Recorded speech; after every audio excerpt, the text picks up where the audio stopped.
Donc, bonjour à tous à nouveau. En tant que membre du comité local d'organisation, c'est avec un immense honneur et plaisir que je vais vous présenter le deuxième illustre conférencier invité de notre congrès, le professeur Éric Fiat. Le professeur Éric Fiat est professeur agrégé en philosophie, il est enseignant-chercheur, professeur à l'université de Paris-Est Marne-la-Vallée. Il est directeur adjoint du laboratoire interdisciplinaire d'études de politique Hannah Arendt Paris-Est et membre du conseil scientifique du département de recherche en bioéthique du Collège des Bernardins. Il est spécialisé en philosophie morale et éthique appliquée, notamment l'éthique médicale, l'éthique du travail social. Il est également membre du comité de rédaction de la revue Éthique et Approche. Donc nous avons un très grand honneur et plaisir à le recevoir. Il est auteur de nombreux ouvrages, peut-être que certains d'entre vous en ont lu, sur la fragilité humaine et la difficile question éthique de la prise en charge de nos aînés. On lui doit donc notamment le petit traité de dignité, corps et âme, la pudeur et plus récemment donc Ode à la fatigue. C'est un exceptionnel orateur et ses conférences, vous les avez peut-être vues également sur Internet, sur les réseaux sociaux. Et je me permets à ce titre d'avoir une pensée à ce moment précis pour un des membres fondateurs de la SPLF, également illustre orateur, mon cher maître, le professeur Louis Ploton. Le professeur Fiat nous fait le plaisir et l'amitié de nous proposer un thème en lien avec le congrès. Donc le titre de sa conférence, « Lorsque l'enfant paraît, le cercle de famille applaudit à grands cris », disait Victor Hugo, mais quand c'est le très vieux, de l'accompagnement des personnes âgées à l'ère du 2.0, qui fait écho à notre thème général du congrès. Je vous demande donc de faire un excellent accueil, malgré l'horaire postprandial de sa conférence, et nous, on lui met des difficultés, du professeur Fiat, et bonne conférence à tous.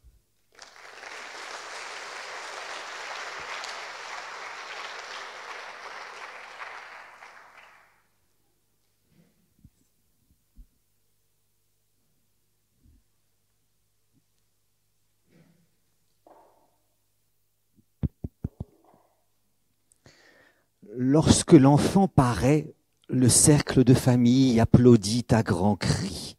Son doux regard qui brille fait briller tous les yeux, et les plus tristes fronts, les plus souillés peut-être, se dérident soudain à voir l'enfant paraître, innocent et joyeux. C'est du Victor Hugo. Essayer de parodier un grand poète, c'est toujours prendre un risque. Mais il me semble que pour parler de l'arrivée du très vieux, il serait peut-être possible de dire « Lorsque c'est le très vieux, le cercle de famille s'effarouche à grands cris. Son doux regard qui pleure fait pleurer tous les yeux, et les plus tristes fronts, les plus souillés peut-être, se rient de plus encore à voir le vieux paraître, épuisé, malheureux. » Je conçois que commencer une causerie vespérale avec du Victor Hugo, c'est un peu hard, n'est-ce pas? Causerie vespérale, vous ne laissez pas impressionner, c'est simplement une conférence qui a lieu l'après-midi, c'est tout. Hein, et il est vrai que citer les grands poètes me donne un peu parfois l'impression de vieillir avant l'âge. À l'université, nous ne sommes plus très nombreux à penser que nous ne pouvons parler que costumés et cravatés. Heureusement, j'ai un collègue. Résultat, à l'université, je me fais l'impression d'être ce que j'ai appelé l'autre jour un vestige pittoresque. Et quand mes étudiants me posent des questions, je ne leur réponds que s'ils m'appellent non pas monsieur ou professeur, mais monsieur le vestige pittoresque. Et là, je réponds aux questions.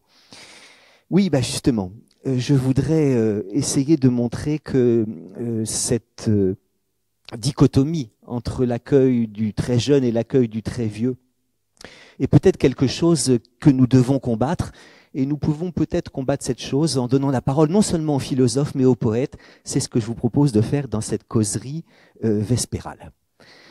Il y a pourtant bien des ressemblances entre le très petit et le très vieux. Dans les deux cas, il y a souvent aphasie, tétraplégie, incontinence. Les cheveux sont assez rares, les dents également. Les propos ne sont pas d'une parfaite clarté.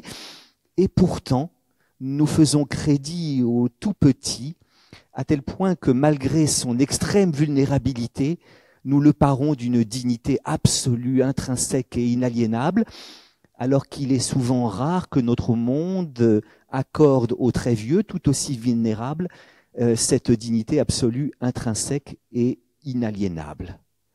Pourquoi ? Cela vient sans doute du fait que chez l'enfant, cette dépendance, cette aphasie, cette tétraplégie, cette incontinence, cette pauvreté en cheveux et en dents est évidemment un état provisoire, alors qu'elle est chez le grand vieillard un état sans doute définitif. Bientôt, l'enfant va actualiser toutes ses puissances. Bientôt, il marchera, il parlera, il ira seul aux toilettes, il sourira, il rira et il lira de beaux livres.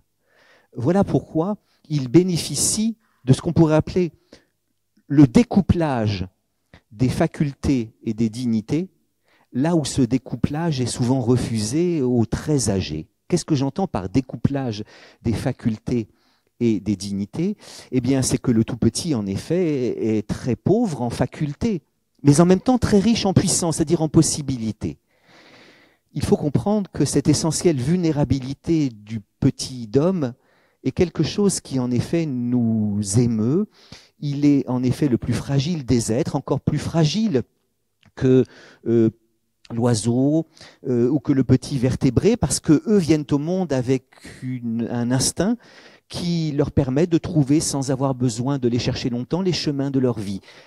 L'animal est plus riche en instinct que l'homme, et l'instinct, c'est ce qu'il trouve sans chercher. Et oui, venant au monde riche en instinct, l'animal sait s'y débrouiller assez vite, alors que la néoténie, comme on dit dans votre langage, du petit homme, est une donnée anthropologique de base.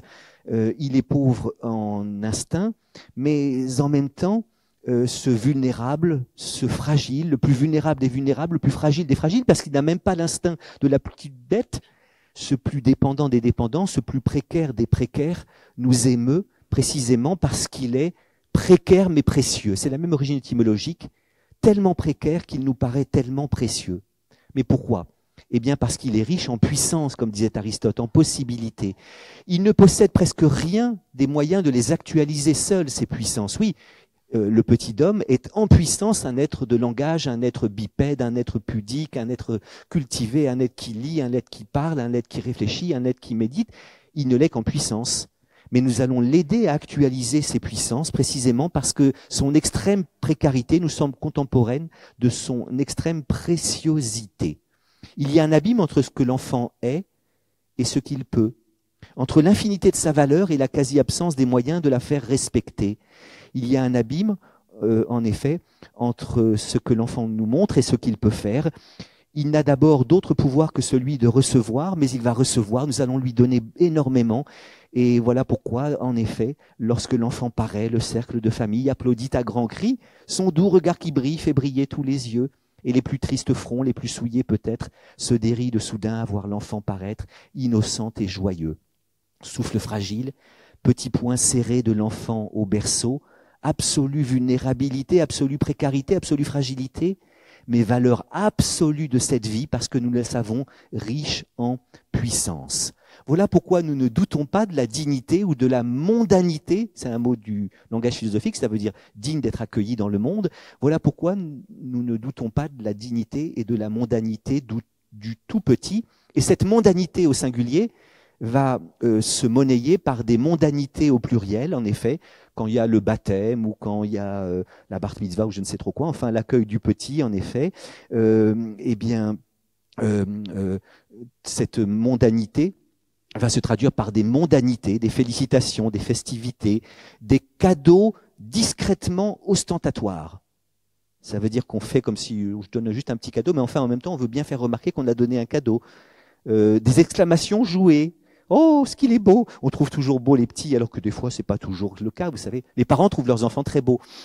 Mais les autres, parfois, sont plus réalistes. Et parfois, quand on arrive sur le berceau, alors on cherche ce qui est sauvable. Oh, le bel œil droit. Bon, mais enfin, généralement, oui, on trouve quelque chose. Oh, il a des mains de violoniste, il a la fossette de son père. On cite le poème de Victor Hugo. Généralement, on n'en connaît qu'un vers. Hein. Oh, lorsque l'enfant paraît. Dis la suite. Toi, je sais pas. Enfin bon. Oh, lorsque l'enfant paraît. Autour du berceau du nouveau-né. Alors évidemment, à condition qu'il soit normal. Hein, tout se transforme en fée. Moi, je dis qu'il aura la grâce. Moi, je dis qu'il jouera du violon. Moi, je dis qu'elle, je dis qu'il. Et la tante Carabosse, chez nous, c'était ma tante qui pique. On avait beaucoup de tantes, elles s'appelaient toutes Marie, donc on les confondait. Et avec mes frères, on avait des moyens mnémotechniques pour savoir qui c'était. Il y en avait une, on l'appelait ma tante qui pique. Vous avez compris pourquoi. Hein.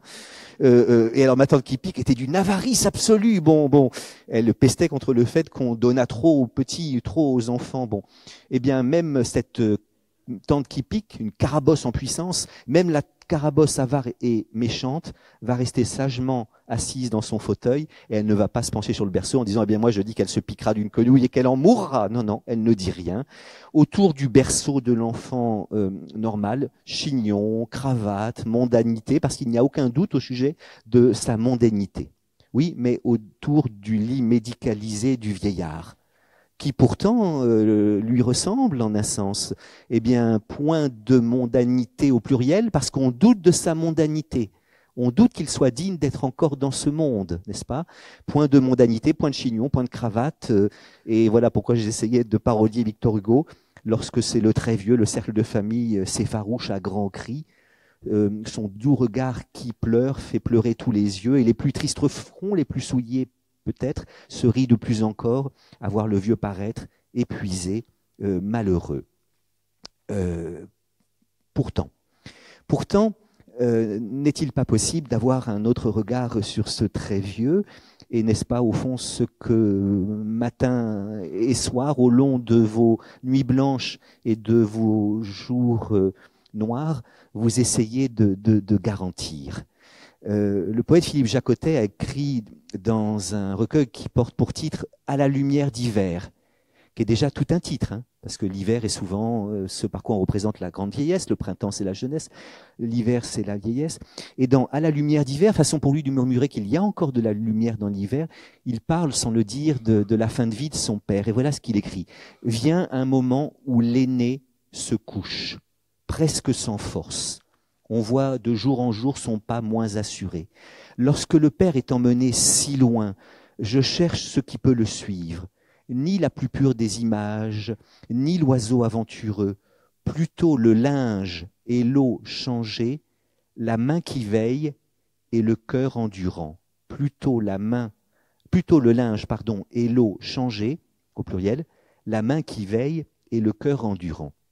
Qu'est-ce qui fait que vous avez la main qui veille et le cœur endurant? Quelle anthropologie est-elle présente dans les praticiens de la psychogériatrie que vous êtes? Quelle conception de l'homme avez-vous pour troubler la description très dure et très manichéenne que je faisais en entrée, et pour dire qu'autour du lit médicalisé du très vieux, eh bien, il est possible que le cercle de famille soit tout de même présent, et il est possible de dire qu'il n'est pas moins digne que le tout petit. Eh bien, il me semble que si vous avez la main qui veille et le cœur endurant, c'est parce que vous luttez contre une vision massivement négative de la vieillesse, celle, si vous voulez, que Corneille a à plusieurs reprises dite, ô rage, ô désespoir, ô vieillesse ennemie, n'ai-je donc tant vécu que pour cette infamie. Il y a un autre poème de Corneille très connu aussi où il dit la vérité, mais on ne veut pas l'entendre. Hein. Marquise, si mon visage a quelques traits un peu vieux, souvenez-vous qu'à mon âge, vous ne vaudrez guère mieux. Le temps aux plus belles choses se plaît à faire un affront. Il saura faner vos roses comme il a ridé mon front. Le même cours des planètes règle mes jours et vos nuits. On m'a vu ce que vous êtes, vous serez ce que je suis, disait le vieux Corneille à quelques jeunes filles. Et il paraît que la jeune fille aurait répondu, selon Tristan Bernard et selon Georges Brassens, elle aurait répondu au vieux Corneille, « Peut-être que je serai vieille, mon vieux Corneille, mais j'ai 26 ans et je t'emmerde en attendant. » Cependant, le vieux Corneille dit des choses vraies. Le temps aux plus belles choses se plaît à faire un affront. Il saura faner vos roses comme il a ridé mon front. Les roses, dans la poésie du XVIe siècle comme du XVIIe siècle, sont les emblèmes du corps féminin. Car la femme possède 3 roses sur son corps, 2 roses en bouton et puis une autre rose plus mystérieuse dont je ne parlerai point. Eh bien oui, le temps aux plus belles choses se plaît à faire un affront. Il saura faner vos roses comme il a ridé mon front. Le même cours des planètes règle mes jours et vos nuits. Le cours des planètes, c'est le mouvement des planètes qui explique le passage du temps. Règle mes jours et vos nuits. C'est beau, ça. C'est une façon pour le vieux de dire qu'il, lui, vit le jour, alors que les jeunes vivent la nuit. Ça me rappelle un beau mot de Brigitte Bardot, qui n'a pas dit que des conneries. Puisque un jour, on l'a interrogé, on lui a demandé quel fut le plus beau jour de votre vie. Et bébé avait répondu, une nuit. Je trouve ça assez joli. Selon mon enquête fondée sur des lectures très savantes, cette nuit aurait peut-être été une nuit avec Serge Gainsbourg. Attention, bon. Qui à l'époque arrivait toujours très en retard au studio d'enregistrement.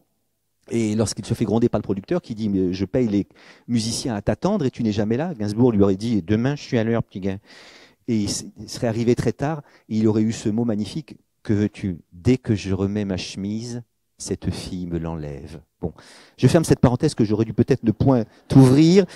Mais enfin, comme le disait notre président, parler au début d'après-midi, c'est pas évident, donc on fait ce qu'on peut. En effet, cette vision de Corneille, cette vision très péjorative de la vieillesse, en effet, me semble avoir trouvé quelque chose comme une confirmation dans la modernité.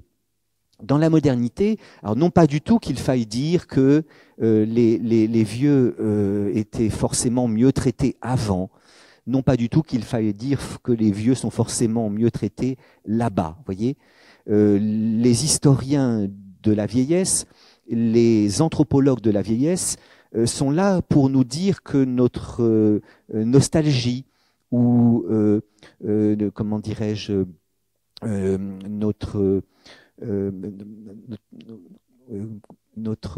manque un mot, bon, qu'importe. Notre idée selon laquelle c'était mieux avant et c'était mieux là-bas, eh bien, sont mal fondées. Il n'est pas sûr qu'il ait été mieux d'être très vieux au XIIe siècle qu'au XXIe siècle. Et il n'est pas tout à fait sûr qu'il soit mieux d'être vieux en Afrique qu'ici aujourd'hui. Mais enfin quand même, il me semble en effet que Descartes, fondateur pour nos autres philosophes de la modernité, a joué un certain rôle dans ce devenir péjoratif du grand vieillissement, parce que Descartes a fait un geste dans ses méditations métaphysiques qui me semble avoir eu des conséquences incalculables et assez catastrophiques pour notre regard sur les très vieux. Descartes a écrit des méditations métaphysiques, il les a dédiées à un souverain, et se doutant que ce souverain ne lirait sans doute pas les méditations métaphysiques, il est rare que les souverains lisent les livres des philosophes, il a fait précéder ce livre d'un abrégé des méditations suivantes. Méditation métaphysique de M. René Descartes, précédé d'un abrégé des méditations suivantes. Et il dédie ce livre en disant, sachant que sa très gracieuse majesté n'aura peut-être point le temps de les lire, je les ai fait précéder d'un abrégé des méditations suivantes, où elle pourra prendre connaissance de ce que j'ai tenté de dire comme sujet très fidèle de sa très gracieuse majesté. Et dans cet abrégé des méditations métaphysiques, Descartes, alors il a écrit le discours de la méthode en français, pour que les femmes puissent le lire. À l'époque, les femmes ne connaissaient pas le latin, et Descartes, c'est magnifique, dit que le bon sens est la chose du monde la mieux partagée. Le bon sens, c'est pas le bon sens paysan, c'est la raison. Donc il y a autant de raisons chez les femmes, qui à l'époque n'étaient sans doute pas aussi cultivées que les hommes, que chez les hommes. Il a écrit donc en latin pour qu'elles puissent comprendre. Mais il a écrit des méditations métaphysiques en latin, en revanche. Et dans les méditations métaphysiques, entre deux guillemets, il y a une décision qui n'a passé, peut-être que dont personne à l'époque n'a peut-être mesuré la gravité, qui est la suivante. Mens sive anima quo non distinguo. Je parle pas latin pour avoir l'air savant. Moi qui en latin, la première fois que je me suis présenté au concours d'entrée à l'école normale supérieure, ai eu en latin 1. Et même pas 1 sur 20, 1 sur 60. Parce que c'était coefficient 3, donc ils m'ont mis un point parce que j'avais fait quelque chose. Le prof de latin que j'ai eu en Cannes, d'ailleurs, était très drôle. Je l'ai invité à mon mariage et vient le moment des félicitations et il se tourne vers celle que je venais d'épouser. Et alors, je vais l'imiter. Ça va pas vous faire rire parce que vous le connaissez pas. C'est Pierre Desproges qui disait « J'imite très bien mon beau-frère », mais puisque personne ne connaît mon beau-frère, ça ne fait rire personne quand j'imite mon beau-frère. Mais enfin, le prof de latin dit écoutez, je vous félicite, vous avez fait un très bon choix en choisissant Eric, il y a plein de qualités. Peut-être aurez-vous des enfants, enfin, ça ne me regarde pas, mais en tout cas, si vous avez des enfants, Eric pourra sans doute leur apprendre beaucoup de choses, mais surtout qu'ils ne leur apprennent pas le latin, ce serait une catastrophe. Et puis il est parti. Alors j'ai fait un peu de progrès, peut-être depuis. En tout cas, j'ai besoin de traduire. Pas vous, vous avez tout compris. Mens sive anima quo non distingo. L'esprit ou l'âme que je ne distingue pas. Descartes fait un geste violent par rapport à toute une tradition philosophique, geste qui consiste à ne pas distinguer entre l'esprit et l'âme. Jusqu'à Descartes, la psychologie, vous êtes gérontopsychiatre, vous travaillez dans ce champ-là, la psychologie, c'est-à-dire le discours sur la psyché, le discours sur l'âme, était encore très imprégné d'aristotélisme, et Aristote a écrit un livre qui s'appelle Péripsyché en grec, ou De anima en latin, de l'âme en français, où il fait une différence entre l'âme et l'esprit. Jusqu'à Descartes, on fait une différence entre l'âme et l'esprit. Ça veut dire quoi? Ça veut dire que même les êtres qui n'ont pas d'esprit peuvent avoir une âme. Qu'est-ce que c'est étymologiquement qu'un dément? C'est quelqu'un qui est sans esprit. Mens mentis veut dire l'esprit, en latin, et dé est un préfixe privatif, le déplumé est sans plume, pauvre Giscard. Eh bien, le dément est sans esprit. Or, si on fait une différence entre l'âme et l'esprit, on peut ne plus avoir d'esprit et cependant avoir une âme, voyez. Et en effet, je dirais que jusqu'à Descartes, la psychologie, le discours philosophique sur ce qu'est la psyché, reste très aristotélicien. Et Aristote est le philosophe qui nous dit que tout ce qui vit a une âme. Que l'âme, c'est le principe de vie. D'ailleurs, un être mort, on dit qu'il est inanimé. Ça ne veut pas dire qu'il ne bouge plus, ça veut dire qu'il est sans âme, n'est-ce pas? Tout ce qui vit est animé, aussi bien la plante que l'animal, que l'homme. Alors bien sûr, l'âme des plantes n'est pas la même que l'âme des animaux, qui n'est pas la même que l'âme des hommes. Mais tout ce qui vit a une psyché, une âme. Et alors que nous dit Aristote? Que l'âme des plantes est simplement végétative. L'âme des plantes est végétative. Et qu'est-ce que ça fait, une âme végétative? Qu'est-ce qu'il faut faire pour être une âme végétative? Eh bien, un être qui a une âme végétative, c'est un être qui naît, qui se nourrit, qui grandit, qui se reproduit et qui meurt. La différence entre la pierre et la plante, c'est que la pierre ne naît pas, ne se nourrit pas, ne grandit pas, ne se reproduit pas et ne meurt pas. Mais à partir du moment où on est un être vivant, et la plante l'est, eh bien on a au moins cette âme-là, qui est l'âme végétative. Qu'est-ce que ça fait une âme végétative? Ça explique qu'un être naisse, se nourrisse, croisse, se reproduise et meurt. Les animaux ont une âme un peu plus compliquée, un peu plus riche que les végétaux, puisque leur âme est à la fois végétative et sensitive. Végétative, puisqu'en effet, un animal, ça naît, ça se nourrit, ça croît, ça se reproduit et ça meurt, mais ils ont aussi une âme sensitive, et qu'est-ce que ça fait, l'âme sensitive? Et ça explique que l'animal sente, pas au sens objectif, au sens où il sentirait bon ou mauvais, mais au sens subjectif. La sensibilité, c'est la capacité d'avoir des sensations, et tous les animaux ont au moins un sens, le toucher, ils n'en ont pas tous 5, mais enfin ils ont au moins un sens, et à partir du moment où on a un sens, il y a la différence entre le plaisir et la souffrance, n'est-ce pas? En effet, les animaux ont une âme végétativo-sensitive, ils sentent le monde extérieur leur tombe sous les sens, parfois ça leur fait du bien, parfois ça leur fait du mal. Chacun de notre sens est une occasion de souffrance et une occasion de plaisir. Occasion de souffrance, j'ai un odorat, c'est parfois l'occasion de souffrance. Quand par exemple on est dans le métro à côté de quelqu'un qui n'utilise pas le déodorant, bon, ça fait mal. Et puis parfois, c'est l'occasion d'un plaisir, l'odeur des gaufres quand ma grand-mère en fait, l'odeur d'un parfum, enfin voilà. Nos oreilles sont l'occasion de plaisir et de souffrance. Entendre du Vivaldi chanté par Cecilia Bartoli, ça fait du bien. Mais entendre du Boulez, ça fait un peu moins de bien. Enfin, c'est un avis tout à fait personnel. Voilà ce qu'est l'âme des plantes. Quant à l'âme des hommes, elle est encore plus complexe que celle des plantes. Elle est végétativo-sensitivo-rationnelle. Car en effet, un être humain, ça naît, ça se nourrit, ça grandit, ça se reproduit et ça meurt. Ça sent au sens où ça a 5 sens, oui, le monde nous tombe sous les sens, il est humable, goûtable, tangible, audible, visible, mais nous avons aussi l'âme rationnelle, nous aurions la raison, et Aristote dit que tout en haut de l'âme rationnelle, il y a l'esprit. Tout en haut de l'âme rationnelle, il y a l'esprit. Autrement dit, Aristote faisait une différence entre l'âme et l'esprit, parce que l'esprit, c'est la plus haute partie de l'âme humaine. Et résultat, Aristote pense... Alors, qu'est-ce que ça fait un esprit? Un esprit, ça pense. Un esprit, ça pense. Seuls ont un esprit les êtres qui pensent. L'esprit, c'est la faculté qui permet de penser. Mais vous voyez que cette psychologie, ce discours sur l'âme, peut conduire les aristotéliciens à penser qu'un être qui ne pense plus a tout de même une âme, n'est-ce pas?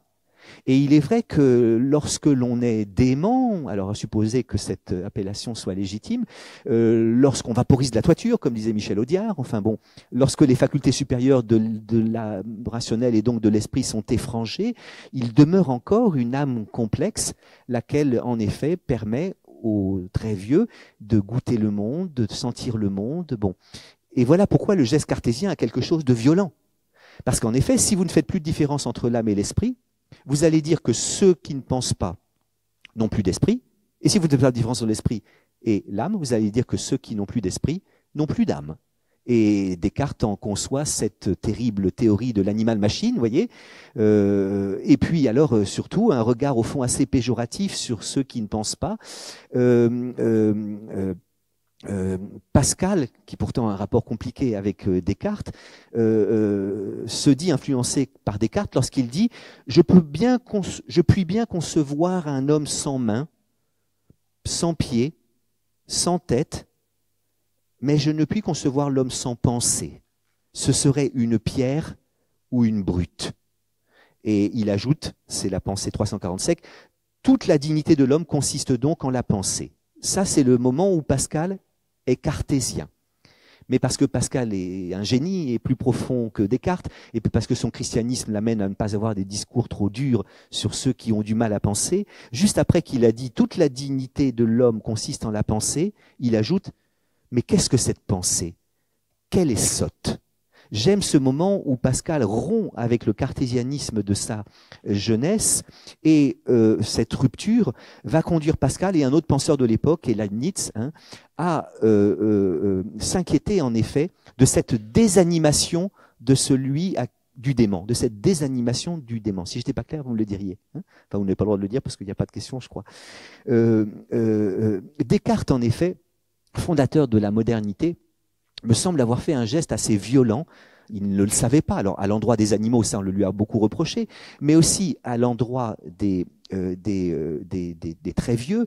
Et Pascal le lui dit en disant, mais qu'est-ce que cette pensée? Qu'est-ce que cette pensée selon laquelle, quand on ne pense plus, on n'est plus un être humain, qu'elle est sotte.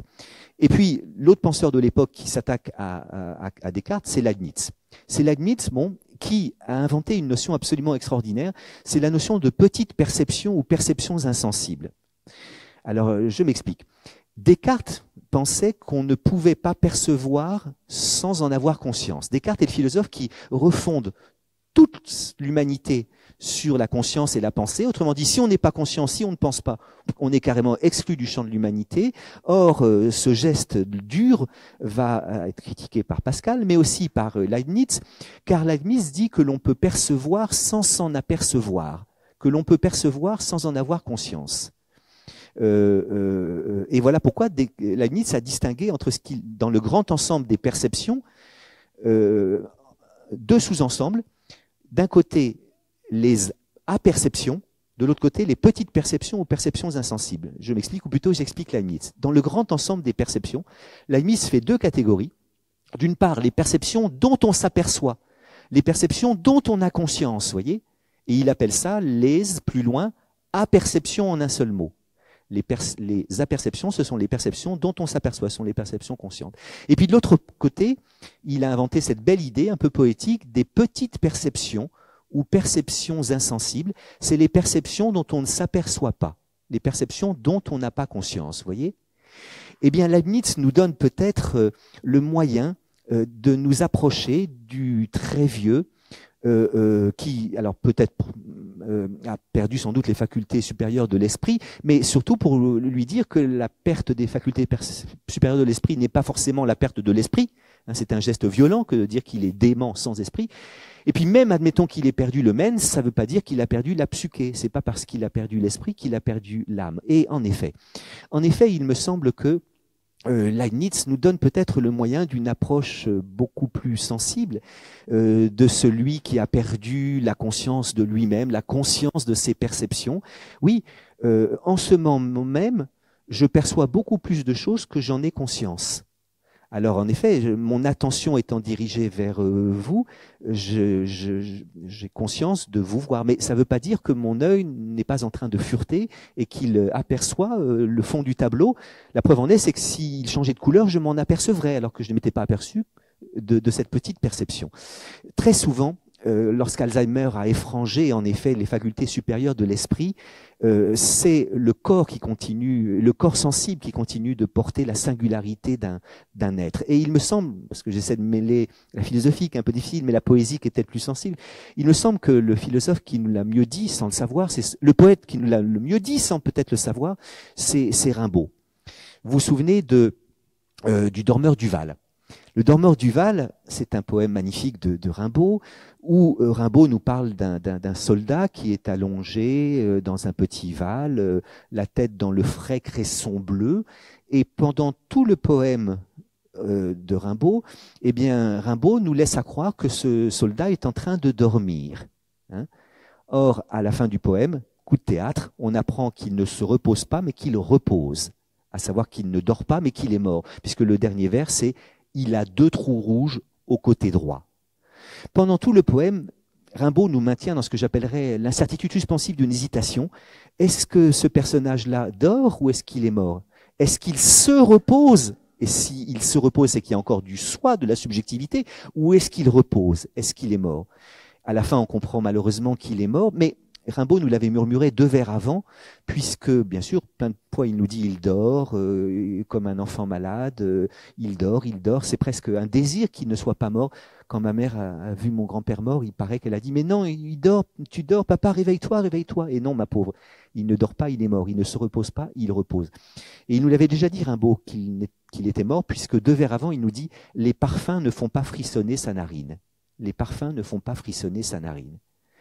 Et en effet, notre regard influencé par le moins bon du génie cartésien nous amènerait presque à voir le vieillard dément comme un déjà mort, le comateux comme un rien du tout.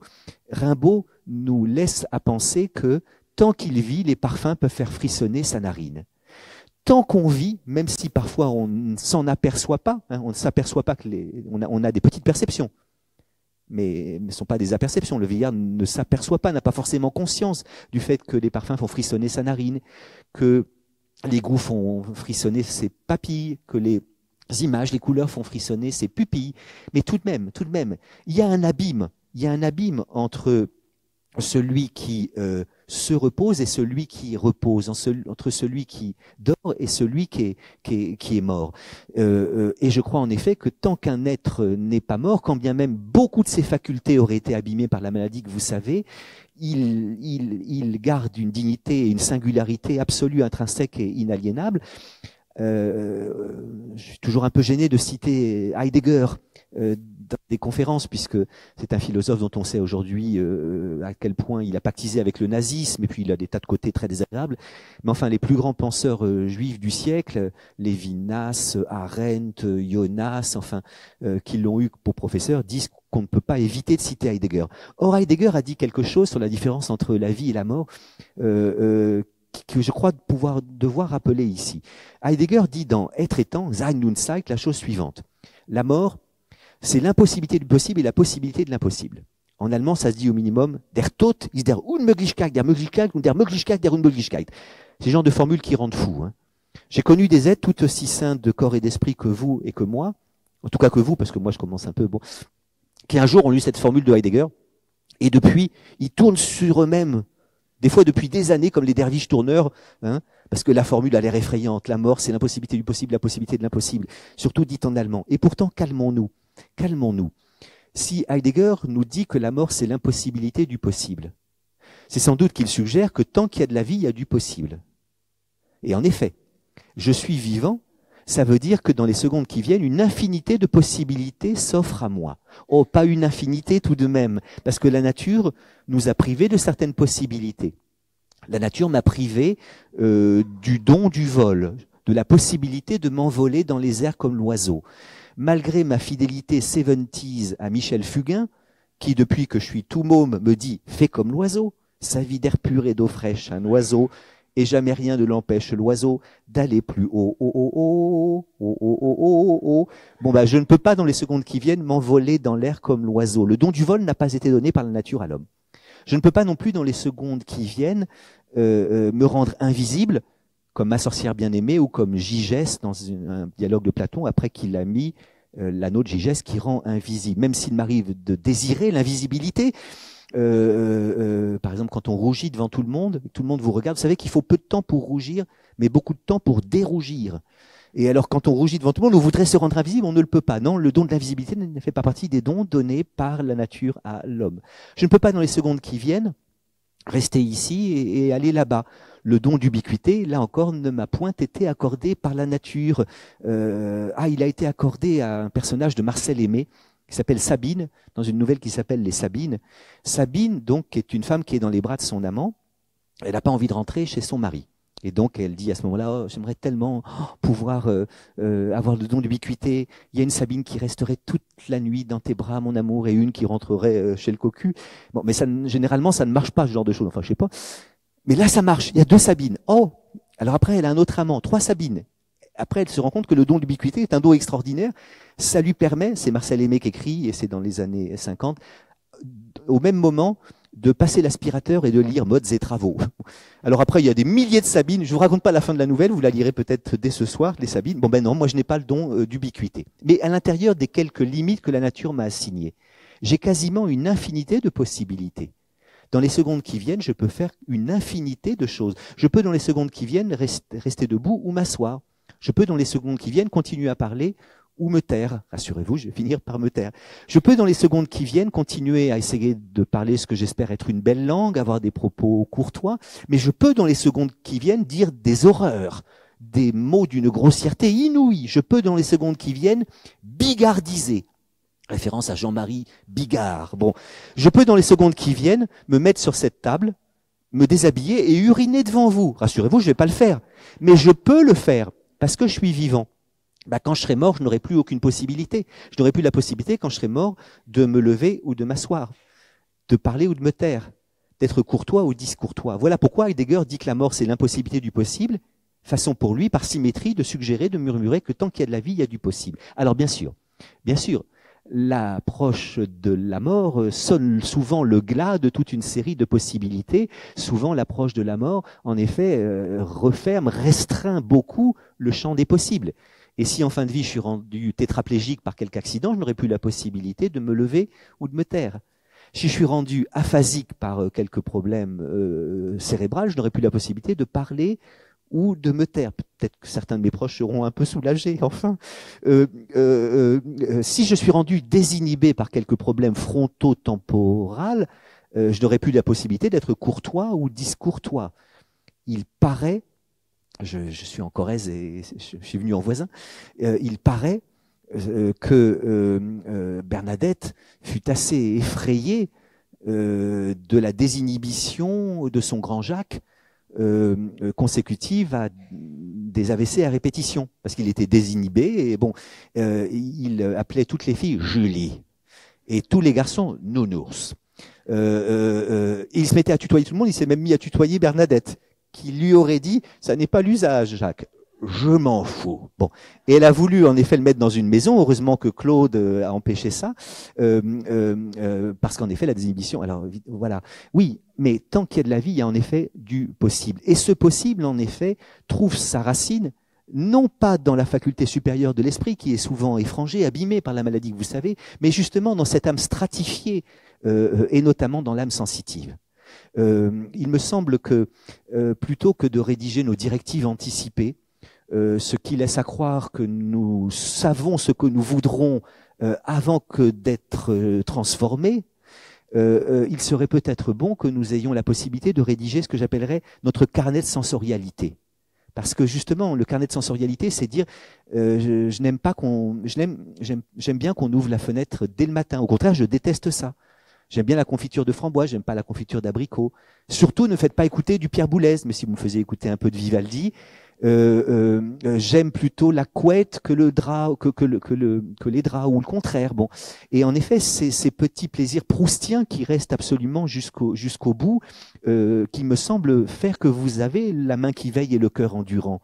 Cette attention, justement, à tous ces possibles, à toutes ces petites possibilités qui se trouvent chez un être qui continue de sentir le monde sans forcément le savoir, vous voyez, parce qu'il a des petites perceptions plutôt que des aperceptions.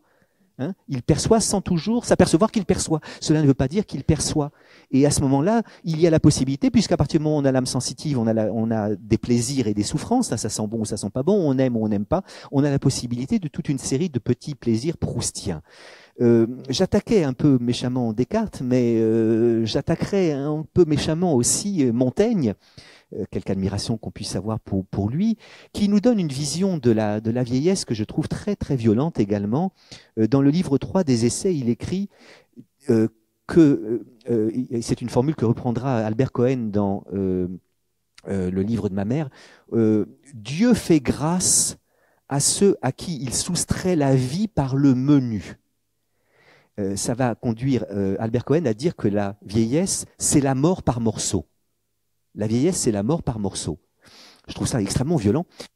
Mais qu'est-ce que ça veut dire? Dieu fait grâce à ceux à qui il soustrait la vie par le menu. C'est-à-dire qu'il la soustrait progressivement, hein, pas brutalement. C'est le seul bénéfice de la vieillesse. La dernière mort en sera d'autant moins pleine et nuisible. Elle ne tuera plus, et la formule est très violente, qu'un demi ou qu'un quart d'homme. Qu'un demi ou qu'un quart d'homme. Voilà une dent qui me vient de choir, sans douleur. C'était le terme de sa durée.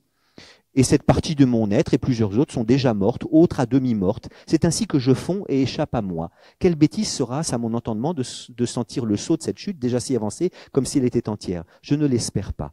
Et en effet, définir comme Albert Cohen le fait, la vieillesse comme un décès par petits morceaux. Alors évidemment, la formule est émouvante parce que quand il dit petits morceaux, il semble que Cohen regarde la vieillesse avec un sourire triste plutôt qu'avec terreur. L'emploi de l'adjectif petit semble atténuer le drame.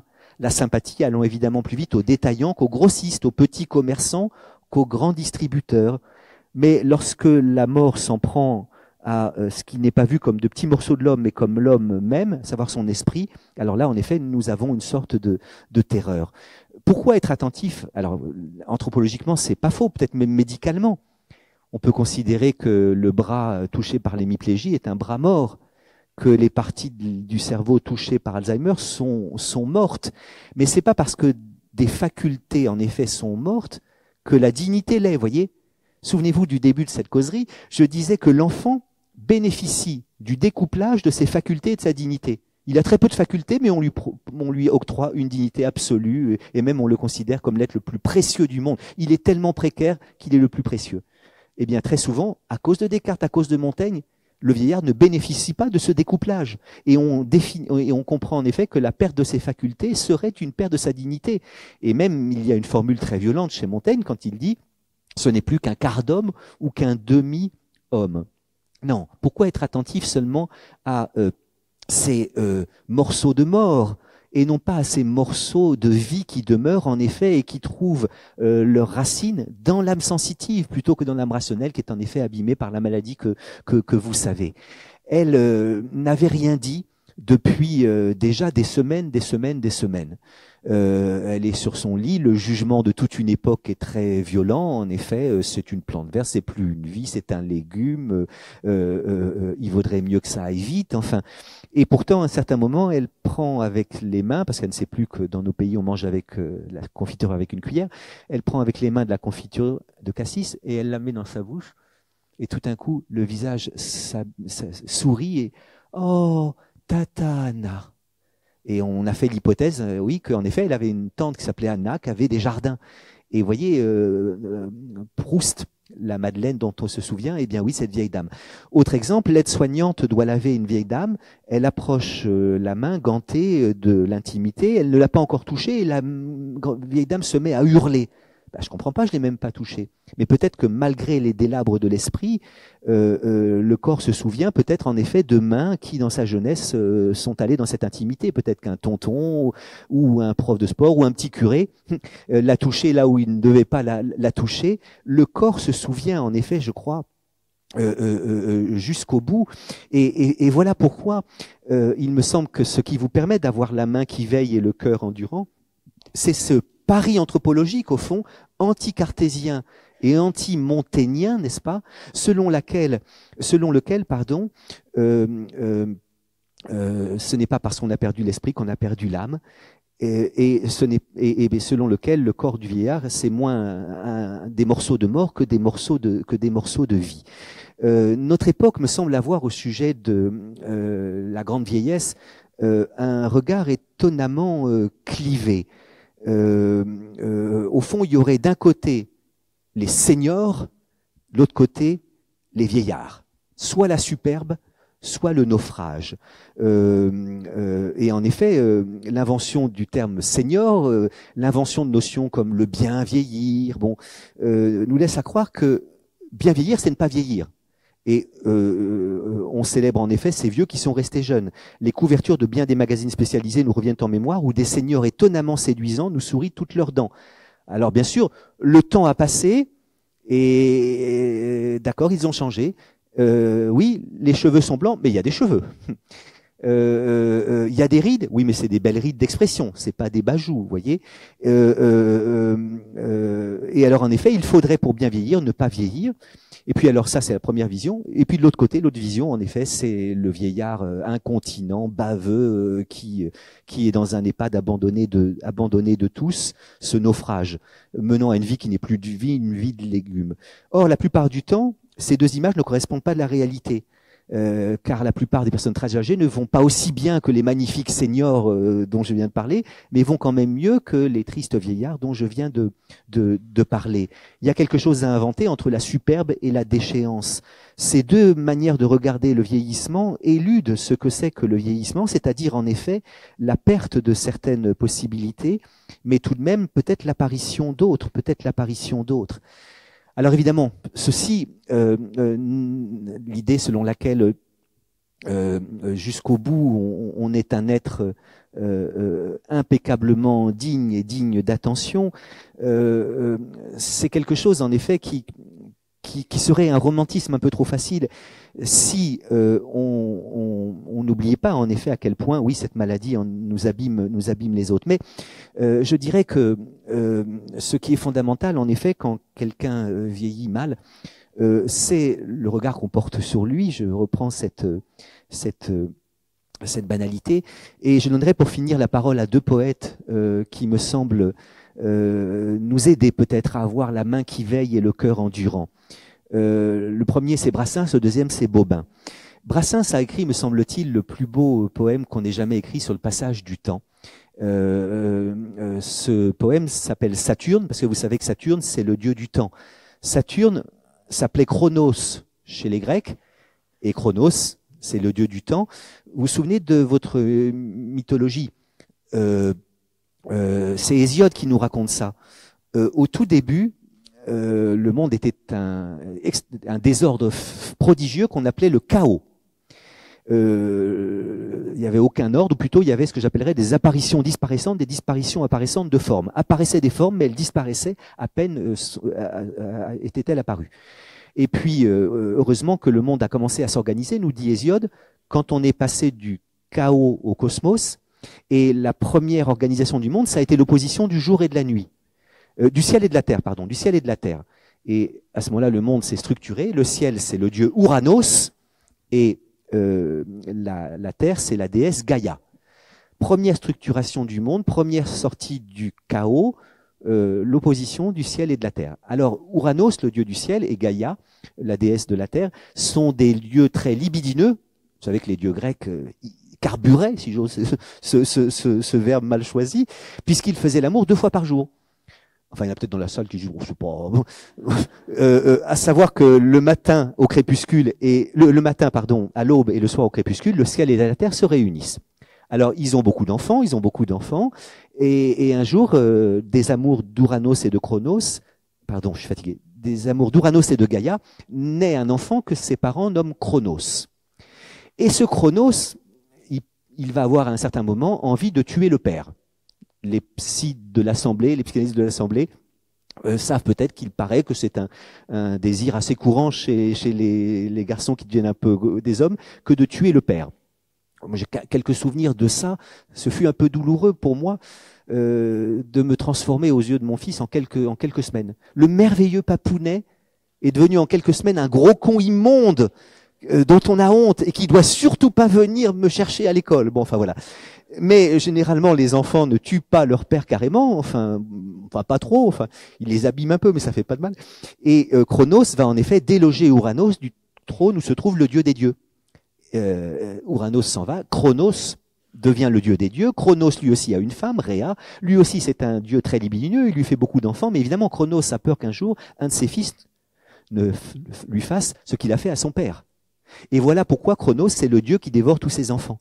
À peine Rhea a-t-elle mis au monde un enfant que Chronos le réclame et l'avale. Ça donne un tableau prodigieux et prodigieusement effrayant de Goya qui se trouve au Prado, Saturne dévorant ses enfants. Bon.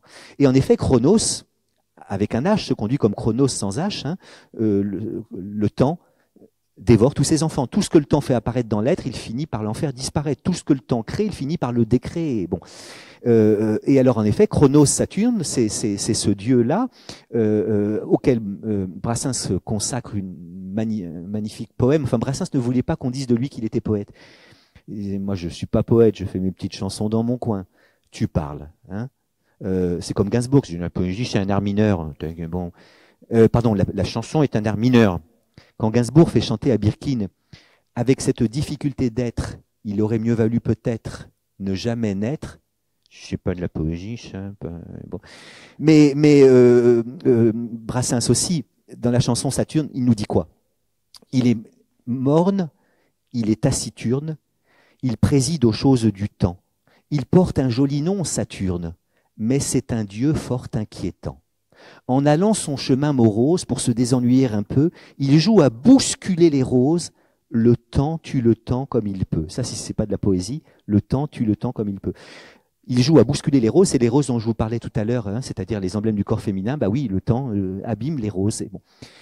Et alors il continue et s'adresse à la femme qu'il aime, celle qu'il appelait ma petite amie que j'ai depuis 40 ans, la mère Pupchen.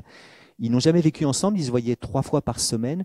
Et Brassens disait une demi-heure avant qu'elle n'arrive, je suis toujours ému. Et voilà ce qu'il dit à la mère Pupchen. Cette année, c'est toi, ma belle, qui a fait les frais de son jeu, le jeu du temps, hein, qui abîme tout. Toi qui as payé la gabelle un grain de sel dans tes cheveux. C'est sublime ça. La gabelle, c'est l'impôt sur le sel, et il évoque le premier cheveu blanc de la femme qu'il aime. Et la strophe suivante, c'est pas vilain les fleurs d'automne. Et bien des poètes l'ont dit. Je te regarde et je te fiche mon billet qu'ils n'ont pas menti. Viens, toi, viens, ma favorite, descendons encore au jardin. Je connais par cœur toutes tes grâces, et il faudra, pour me les faire oublier, que Saturne en fasse des tours d'horloge, de sablier, et la petite pisseuse d'en face peut bien aller se rhabiller. C'est-à-dire que sans doute Brassens a vu qu'il y avait une jolie petite jeune femme, bon, qui peut-être était plus belle, moins touchée par le temps que Pupchen. Mais je souhaite à tous les hommes et toutes les femmes qui vieillissent d'être regardés comme Pupchen par Brassens, voyez, disant en effet que la pérennité d'une attention, la pérennité d'un amour, en effet, peut faire que les cheveux blancs ou le vieillissement ne soient pas forcément une catastrophe. Bon, oui, mais Pupchen n'a pas eu la maladie d'Alzheimer, Pupchen n'a pas été totalement transformée, et sans doute que même si elle avait vieilli, Brassens n'avait sans doute pas trop de difficultés à l'accompagner. Bobin, par qui je termine, Christian Bobin, dans L'Homme Joie, parle en effet d'un vieillissement pas aussi doux que celui de Pupchen. C'est le vieillissement de son père atteint de la maladie d'Alzheimer, et voilà ce qu'il écrit. Le monde est inondé de saints, S-A-I-N-T-S. Je veux dire de martyrs, car je ne distingue pas ces deux mots. Ils se multiplient chaque jour plus nombreux, on les appelle malades d'Alzheimer. En se multipliant, ils nous font le don d'une vie réduite à sa base, harassante, exténuante, délivrée de tous les ordres de la vie moderne, achetée, enviée, triomphée, écrasée. Autrement dit, oui, ces gens-là sont plus capables d'acheter, d'envier, de triompher, d'écraser, mais peut-être que cette vie décantée est peut-être la plus humaine des vies. C'est ce que suggère en tout cas Bobin, qui continue. Pour ces gens, cette vie qui n'est pas la vie, qui ne l'a jamais été, est terminée.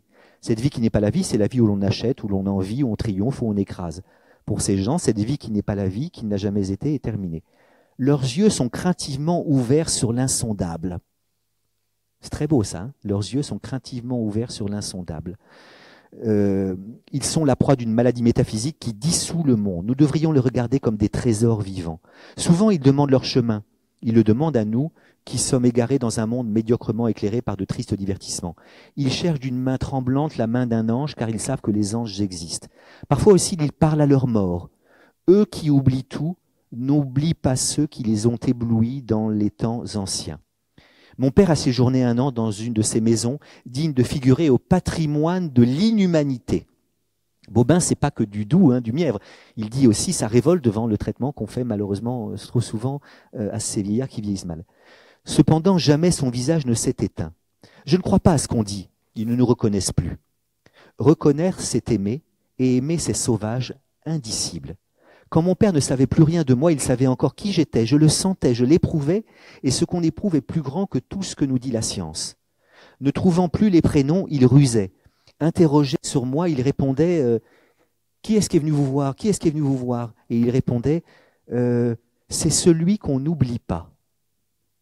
Et sur ma mère, c'est la meilleure.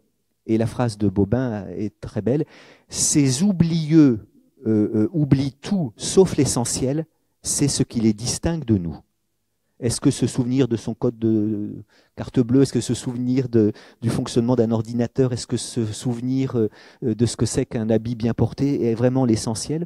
Nous finirons tous en miettes. J'ai erré dans le champ de bataille, j'ai vu les âmes défigurées, l'affreuse plaie de la résignation. J'ai entendu le silence, surtout un tocsin de silence. Ce que j'ai vu était sublime, banal, terrible. Les visages clos, les paroles absentes. En tout, une quinzaine de vieillards. On amène la nourriture sur un chariot. Ces gens se voient à table 2 fois par jour. Ils ne se sont pas choisis. Depuis la toute petite enfance, ils sont en route pour cette rencontre. Les paravents sont tombés, les paravents de la jeunesse, de la beauté, de la place acquise. Pour voir quelque chose, il faut lutter, écarter les branches du néant qui cinglent le visage quand on les relâche trop tôt. Un homme met du sucre dans la tasse de son voisin égaré. Une femme en aide une autre à rompre son pain. Chacun de ces vieillards est immense et ne le sait pas, et se moquerait si on le lui disait. Il faudrait que quelqu'un aille les chercher un par un et les sorte de leur torpeur pour qu'ils prennent pour une fatalité un ordre venu d'en haut. Nous finirons tous en miettes. J'ai pour eux la colère qu'ils n'ont plus. J'ai pour eux la colère qu'ils n'ont plus. Ils sont bien plus abandonnés que les jonquilles sauvages dans les bois où aucun promeneur ne va. Leur petite enfance promettait pourtant infiniment plus de lumière que ces fleurs. Et maintenant, le vent est un saint dont on ne voit jamais le visage, il ne cesse de parler aux jonquilles. Même quand il ne parle plus, elles continuent de l'entendre. Et ici, dans cette salle, où est le vent? Pauvre, pauvre flamme chancelante, étoile qui balbutie. C'est quand même beau sa façon de décrire ces vieillards. Étoile qui balbutie. Ce que ces gens ont d'adorable, c'est d'être en vie malgré tout, malgré eux, et les plus ravagés sont les plus royaux. J'ai vu de l'or dans le néant, des bijoux de visage jetés dans la boue. Nous finirons tous en miettes, mais ces miettes sont en or, et un ange, l'heure venue, travaillera à partir d'elle à refaire le pain entier. Alors bien sûr, il y a un élément religieux, une fidélité, une foi chez Bobin que l'on peut ne pas avoir et que personnellement je n'ai pas. Mais pour boucler la boucle, pour qu'il n'y ait pas cet abîme entre lorsque l'enfant paraît, le cercle de famille applaudit à grands cris, son doux regard qui brille fait briller tous les yeux, les plus tristes fronts, les plus souillés peut-être se dérident soudain à voir l'enfant paraître, innocent et joyeux. Et puis lorsque c'est le très vieux, le cercle de famille s'effarouche à grands cris, son doux regard qui pleure fait pleurer tous les yeux, et les plus tristes fronts, les plus souillés peut-être, se rit de plus encore à voir le vieux paraître épuisé, malheureux, pour qu'il n'y ait plus cette opposition radicale, eh bien, je propose une anthropologie leibnizienne plutôt que cartésienne, n'est-ce pas, attentive aux petites perceptions, à tout ce qui demeure, et surtout, j'espère que le vieillard s'entendra dire autre chose que Corneille. Marquise, si mon visage a quelques traits un peu vieux, souvenez-vous qu'à mon âge, vous ne vaudrez guère mieux. Le temps aux plus belles choses se plaît à faire un affront, il saura faner vos roses comme il a ridé mon front. Le même cours des planètes règle mes jours et vos nuits, on m'a vu ce que vous êtes. Vous serez ce que je suis, disait le vieux Corneille à quelques jeunes filles.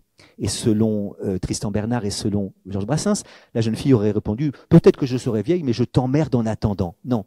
J'espère que quand je serai très vieux, une jeune marquise ne me dira pas « je t'emmerde ». D'abord, j'espère qu'elle me démerdera, ce qui est presque un geste d'humanité, mais peut-être que, attentive justement à toutes ces puissances, à tous ces possibles qui demeurent encore en moi, elle me donnera le long de mes nuits blanches et de mes jours noirs ces tout petits plaisirs sensibles qui est peut-être de me faire écouter un peu d'Ivaldi par Cecilia Bartoli et de me faire manger une dernière fois de la confiture de cassis. Merci de votre attention. Merci.